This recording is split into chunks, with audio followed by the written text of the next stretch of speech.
Good day, everyone. I am Princess Nicole A. Ramos from BSED English 3rd year. I am here to present an understanding of literary genres through different diverse approaches in literary criticism. Written works present real-life experiences such as happiness, sadness, success, and hardships. As a result, they help readers understand the emotions and situations of different people. Authors use written expressions to share their ideas, emotions, and beliefs. Through this, readers can learn different perspectives about life. Many literary works mirror the culture, traditions, and history of a certain society. In addition, they show how people lived and thought during a particular time. Stories and poems often discuss themes about love, challenges, and self-identity.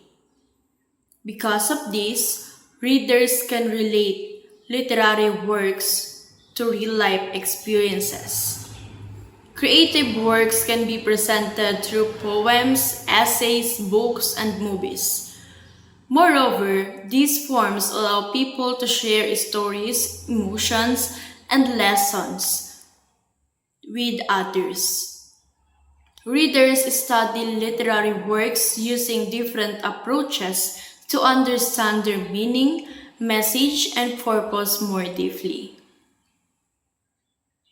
To begin with, My Retreat by Jose Rizal talks about memories, loneliness, and the acceptance of the past.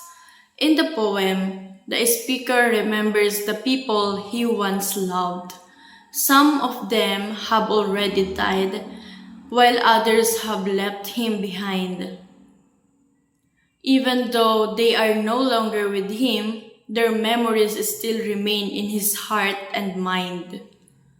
The line, "I live thinking about the past and no one can take the past away from me," means that memories are permanent and valuable. The speaker finds comfort in remembering the moments and people from his past because those memories can never be removed from him. Formalist approach examines the poem's structure, language, imagery, and the emotions of the speaker.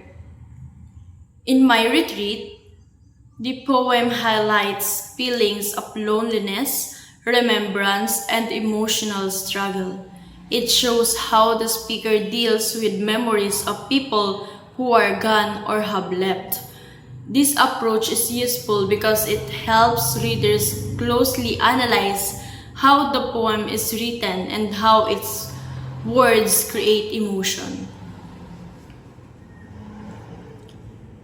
Reader-response approach focuses on the reader's personal reaction to the poem.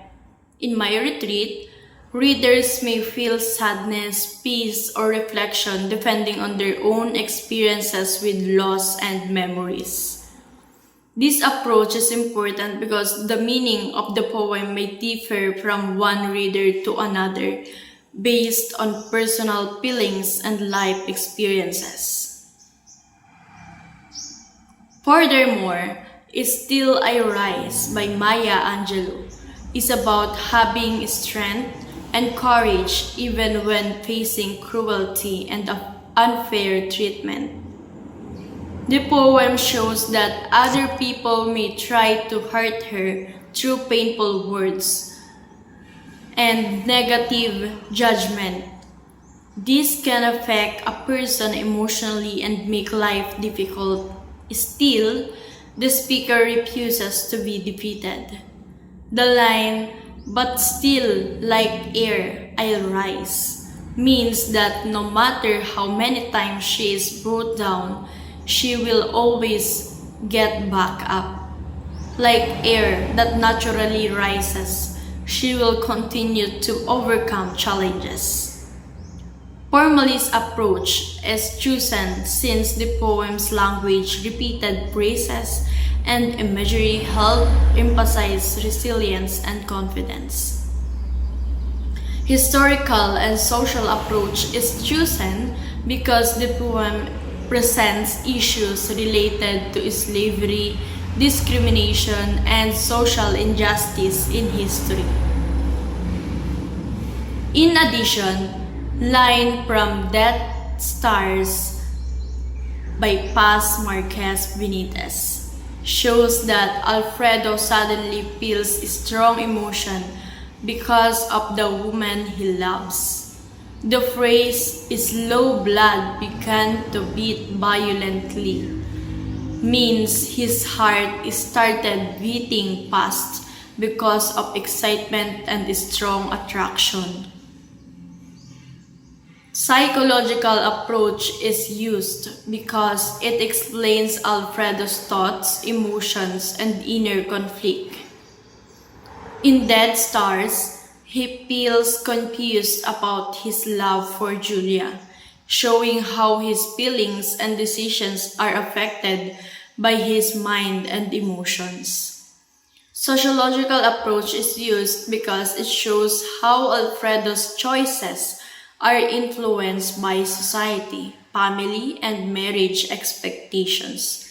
In Dead Stars, his actions are shaped not only by love but also by social rules and what is expected from him. As another example of essay, The Lottery by Shirley Jackson. This sentence means that the villagers follow the lottery without questioning it. They accept the tradition even if it is harmful or wrong, because they obey it blindly. The act of choosing someone to be killed has become normal for them.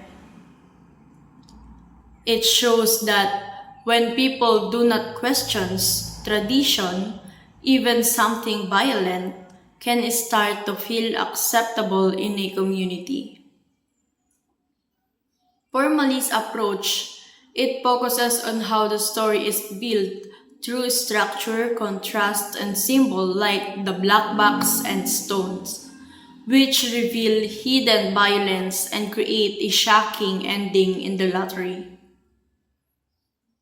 Feminist approach, it highlights Tessie Hutchison's unfair treatment and lack of power, showing how women are treated unequally in the lottery.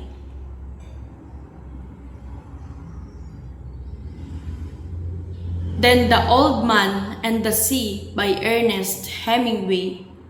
This book means that a person can go through suffering, failure, or hardships, but his inner strength and the spirit can still remain strong.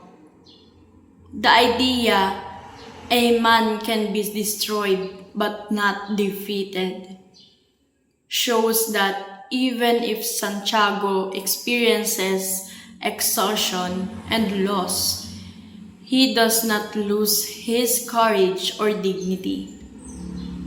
It explains that a person is only truly defeated if he gives up, not when he faces struggles. Formali's approach focuses on the simple style of writing and the use of symbols like the sea and the fish to highlight Santiago's strength and determination. Existentialist approach shows how Santiago finds purpose in life by continuing his struggle even when he is close to failure. Lastly, Miracle in Cell Number 7 by Lee Wan-kyo. It shows a deep and emotional bond between a father and his daughter. Joselito, despite his mental disability, continues to love and care for his daughter in a simple but sincere way, proving his true love as a father. Yesha loves her father deeply and accepts him fully without shame, cherishing their relationship. The movie highlights that real family love is unconditional and stays strong despite any difficulties or challenges.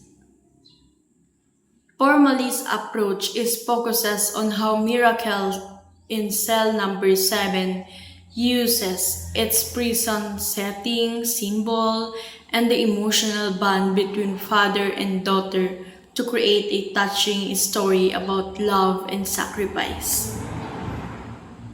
Sociological approach is focuses on the social issues shown in Miracle in Cell Number 7, especially wrongful imprisonment and injustice in the justice system, revealing how society can treat innocent people unfairly.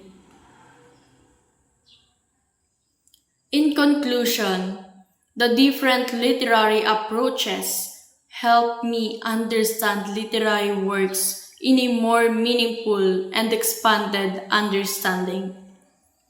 The formalist approach focuses on how meaning is created through structure and language, while the reader response approach depends on the reader's emotions.